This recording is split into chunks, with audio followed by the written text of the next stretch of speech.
Thank you, Mr. Speaker, for allowing me to put a question without notice. I'd like to ask a question to the Finance Minister on the same issue concerning if he can answer to Parliament of the 200 million that was announced by the Mara Peroso government that would be funding this census, as the Minister for Administration Services says that generally was classified as failed. If the good minister can confirm from his office, if he can, Parliament, exactly how much of that 200 million has been released to the department to carry out the census. Thank you. Honourable Minister of Finance. Thank you, Honourable Speaker. This is my first time to stand before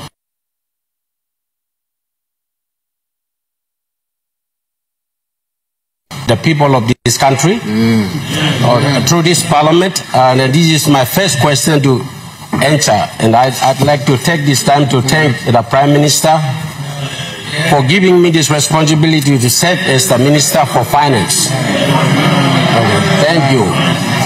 Coming back to the question Honourable Member has asked, okay, how much we have spent on the budgeted for this, but the figure that we are floating around here, announcing here and there, is through my records, it's only 103 million, not 200 million.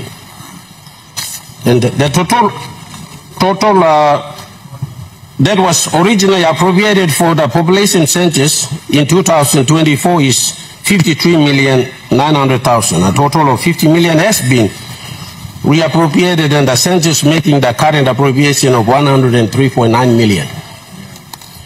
So 100% warrants have been issued to the National Statistics Office from the 103.9 million. The total of 59 has been transferred. The Department of Finance has already total of 70.7 million has been expended, with a balance of 41.3 million remaining in the trust. The Population Census Trust was created to assist the census payments in the provinces and districts. The payments by finance are done and effectively through the use of electronic transfer if using the Bank of Papua New Guinea. The balance of the appropriation, which is 103.9 million, was transferred to the trust account of 59 million. That is 44.9 million was spent by NSO. For example, the large procurement expenses such as maximum enterprises for tablets, etc. Complete a list of the payments can be made available very soon. Thank you. Mr. Kapavore said the national census, which has been delayed since 2020, was scheduled to begin on June 16, 2024. The delay in the completion of the census has affected the local level government elections. LLC elections are deferred from this month to April of next year. And the reason basically is that the country still has not fully completed the national census yet. So the question to the good minister is, can the minister give an update on the progress of the national census, and when does he think that the national census will be completed? Public Administrative Service Minister Richard Masere responded, confirming that the census had commenced on the stated date. However, he acknowledged that the census equipment was destroyed in a warehouse fire during the Black Wednesday riots on January 10th.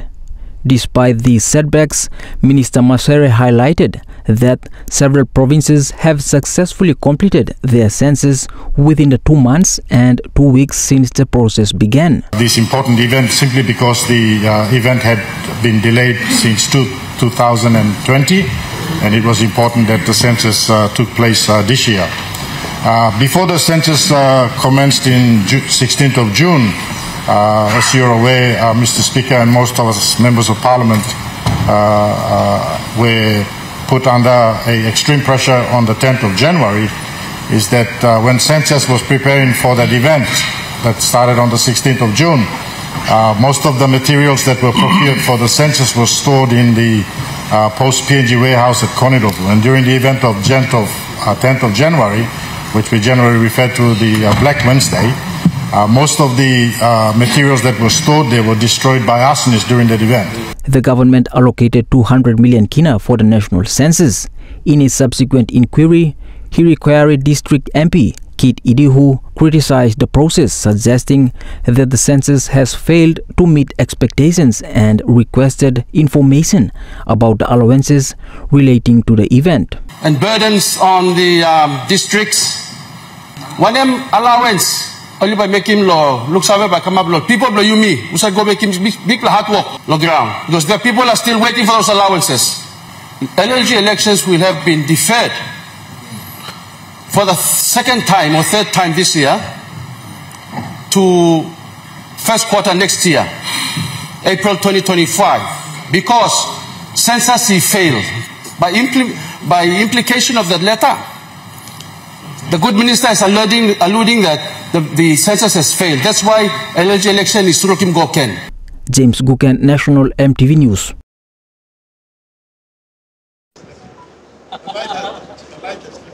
Minister Masera said the budget to operate NID is approximately 20 million kina, and due to public program funds being paid progressively, NID is not delivering on their outcomes. When you are an organization or an entity that's operating above the amount set on the PIP budget, then obviously you will have challenges.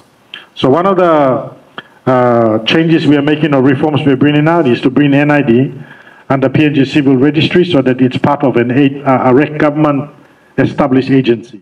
Once the merge is complete, all employees employed as casuals will become permanent workers. It will move NID from being an optional program into a mandatory program, meaning that you now have to get your card if you want to procure other services. The minister also announced that an NID Mandatory Act will be introduced into Parliament. Krammer embarrassed by Marape government's failed attempt to push third vote on Christian Country Bill. Thursday, September 5th, 2024. Authorized for release Madang MP, Honorable Brian Krammer.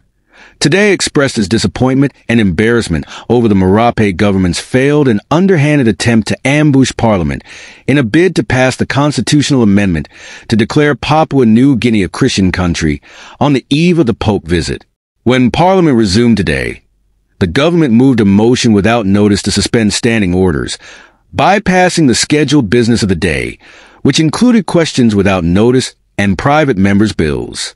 In what Krammer described as a shameless move, the Marape government attempted to introduce the third vote on the constitutional amendment on the eve of the vote of no confidence and the visit of His Holiness Pope Francis, without providing formal notice. As a constitutional amendment, the bill required a minimum of 79 votes to pass. However, the Marape government managed to secure only 57 votes from government members, and even with the support of 16 opposition members, the total reached just 73, 6 short of the required number. Following the vote tally, the deputy speaker announced that the government had failed to secure the required votes to pass the amendment. Mr. Krammer commented, "Since I was not given the opportunity to debate or vote during the first and second readings of the bill, I voted against the amendment during the third reading. I firmly believe it is fundamentally inappropriate for politicians to dictate what constitutes Christianity." He continued, "It was embarrassing to watch the government suspend standing orders to table the third vote on the amendment, only to fall short of the required votes. All members of Parliament know that Thursdays are reserved for private members' bills, and this last-minute attempt to push through the vote was, in my view, a desperate act of political grandstanding on the eve of His Holiness Pope Francis' visit." Krammer further criticized the timing of the vote. With the Pope's visit approaching, it's clear the Prime Minister was eager to pass this amendment, intertwining matters of church and state, especially with the looming vote of no confidence. He concluded, "I maintain that such a significant constitutional change requires proper consultation with our religious institutions. This is the second time Marape has failed to pass this amendment."